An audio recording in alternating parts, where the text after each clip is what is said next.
China के बारे में आप सब ने सुना होगा और चाइनीज़ माल के बारे में तो बहुत अच्छे से जानते होंगे। कुछ ही दिनों पहले खबर आई थी कि एक बेहतरीन न्यूक्लियर सबमरीन वो अचानक से पानी में ही डूब गई। अब बड़े बड़े लोग परेशान हो गए कि भाई सबमरीन पानी में कैसे डूब सकती है। ये तो वही बात हो गई कि मछली जल में डूब गई। फिर लोगों का ध्यान गया कि अरे वो सबमरीन तो मेड इन चाइना थी, तो फिर बात वहीं पे रफा दफा हो गई। पर ऐसी बात नहीं है, चाइना ने बहुत सारी अच्छी चीज़ें भी हमें दी हैं। ग्रीन टी उसमें से एक है। अब आप बिल्कुल सही सुन रहे हैं, ग्रीन टी की डिस्कवरी चाइना में ही हुई थी। और ये बात जब मुझे पता चली तो एक बार को लगा कि ग्रीन टी पीना ही छोड़ दूं, लेकिन इसके हेल्थ बेनिफिट इतने सारे हैं कि मुझे लगा चलो ठीक है, थोड़ा बहुत कॉम्प्रोमाइज़ तो कर ही लेते हैं हेल्थ के लिए। तो फिर चलिए एक नज़र डालते हैं हम ग्रीन टी के हेल्थ बेनिफिट्स के ऊपर। अगर आप मुंह की बदबू से परेशान, तो मैं आपको एक बात बता दूं कि ग्रीन टी आपकी इसमें अच्छी खासी हेल्प कर सकती है। पर इससे पहले आप ये जान लीजिए कि मुंह से बदबू आती ही क्यों है। सबसे पहला रीज़न तो हमारे दांतों में प्लेक जमा हो जाता है। येलो येलो कलर का मटेरियल आपने देखा होगा, जो धीरे धीरे उससे अपने आप बदबू आने लगती है। और दूसरा, हमारा हाजमा ही ख़राब होता है। तो जब आपका खाना अच्छे से हजम नहीं होगा तो फिर बदबू आपके मुँह से निकलेगी। और ग्रीन टी इन दोनों प्रॉब्लम को फिक्स कर देता है। पर आपको ध्यान इस बात का देना है कि जब भी आप ग्रीन टी का यूज़ करें तो खाना खाने के 45 मिनट से 1 घंटे बाद ही ग्रीन टी पिएं। इससे आपका डाइजेशन शार्प होगा और आपका जो पूरा खाना है वो अच्छे से पच जाएगा। और दूसरा, आपका जो प्लेग है वो अपने आप से रिमूव हो जाएगा। हालांकि मैं आपको बता दूं, मार्केट में बहुत सारे माउथ वॉश आते हैं जिसके अंदर ऑलरेडी ग्रीन टी का एक्सट्रैक्ट रहता है, पर उसके अंदर में बहुत सारे और भी केमिकल्स रहते हैं जो सिर्फ टेम्पोरली हमारे माउथ से बदबू को ख़त्म कर पाएंगे। परमानेंट इलाज के लिए आपको अपना डाइजेशन भी फिक्स करना पड़ेगा। दूसरा और सबसे popular health benefit green tea का कि ये हमें फ़ैट लॉस में हेल्प करता है। अब ये बात बिल्कुल सही है कि ग्रीन टी से फ़ैट लॉस होता है, लेकिन इसके पीछे एक टर्म एंड कंडीशन है। होता यूँ है कि जब हम ग्रीन टी पीते हैं तो हमारे पेट पे जो फैट जमा होती है वो बिल्कुल अपने जगह से मूव होने लगती है, यानी वो बर्न होने के लिए बिल्कुल तैयार हो जाती है। अब आप यहाँ पे ध्यान दें कि वो बर्न होने के लिए तैयार होती है, ना कि बर्न होती है। दोनों में बहुत बड़ा फ़र्क है। अब अगर आप उस तैयार हुई फैट को बर्न करना है तो उसके लिए आपको थोड़ी मेहनत करनी पड़ेगी, कार्डियो करना पड़ेगा, वर्कआउट करना पड़ेगा, जिससे कि आपका एक्स्ट्रा फैट लॉस होगा।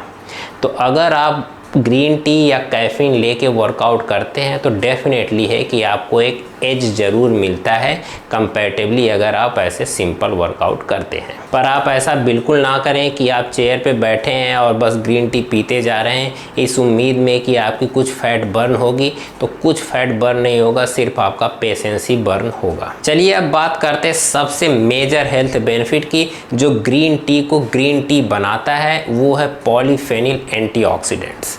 अब आप बार बार ये शब्द सुनते होंगे एंटीऑक्सीडेंट एंटीऑक्सीडेंट। मैं आपको बताता हूँ कि आखिर होते क्या हैं।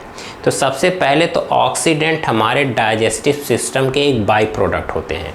आप इसको कुछ इस तरह से समझें कि जैसे मौसम्बी से जब रस निकाला जाता है तो जो उसका जूस है वो प्रोडक्ट है और जो कचरा है वो बाई प्रोडक्ट है।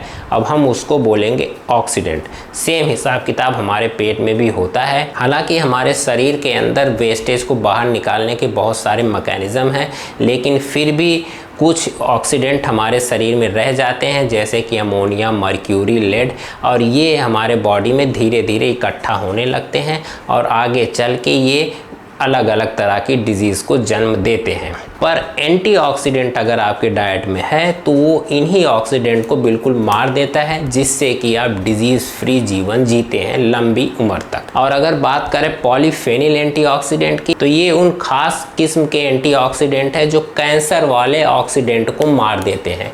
अब आप ये मत समझ लेना कि कैंसर वाले ऑक्सीडेंट मतलब सारे टाइप के कैंसर, नहीं। खास करके 2 टाइप के, प्रोस्टेट कैंसर और स्किन कैंसर, इन दोनों में ग्रीन टी बहुत ही इफ़ेक्टिव साबित हुई है। काफ़ी सारी स्टडीज़ ऐसी हुई हैं जिसमें पाया गया है कि green tea extract prostate cancer को काफ़ी हद तक कंट्रोल कर देता है। अच्छा, मैं आपको एक बहुत ही इंटरेस्टिंग बात बताता हूँ।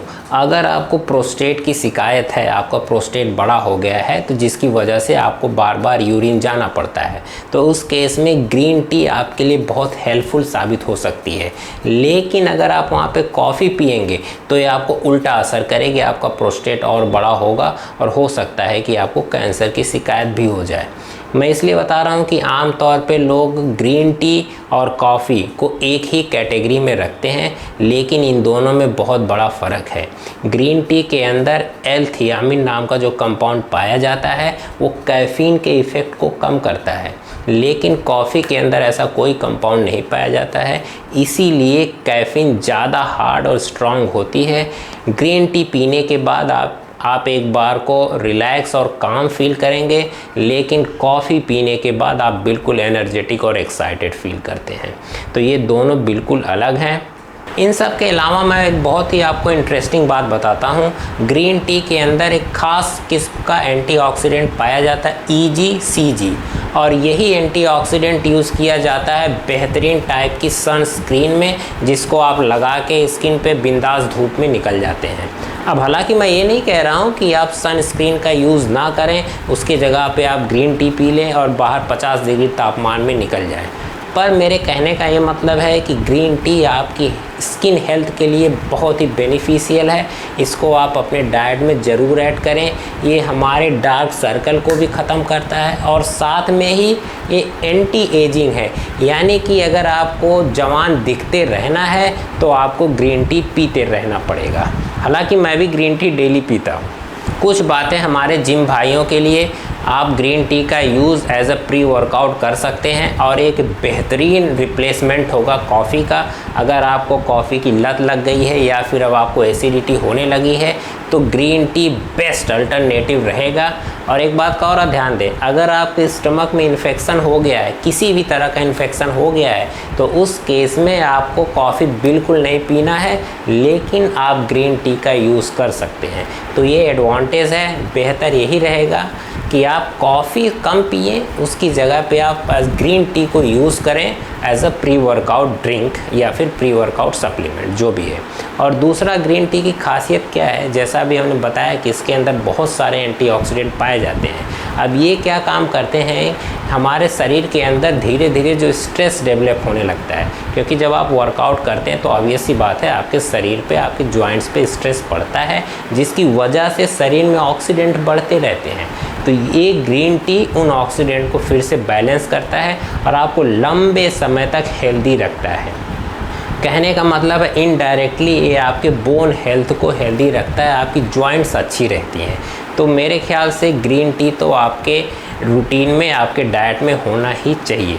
अब हालांकि अब इतने सारे हमने ग्रीन टी के हेल्थ बेनिफिट बताए हैं, पर इसका ये मतलब नहीं है कि आप अंधाधुंध ग्रीन टी पीते रहें सुबह शाम रात दोपहर। नहीं, आप इसको एज ए मेडिसिन ही ट्रीट करें। 2 कप दिन भर में बहुत हो जाती है ग्रीन टी। एक आप वर्कआउट के पहले या फिर मॉर्निंग में ले लें और एक आप शाम को मील वगैरह करने के बाद बड़े आराम से ले सकते हैं। बाकी आपको हमारा कंटेंट कैसा लग रहा है कमेंट बॉक्स में एक बार ज़रूर बताएं। Thank you so much for watching. Bye bye. और हाँ, चैनल को सब्सक्राइब कर दीजिए।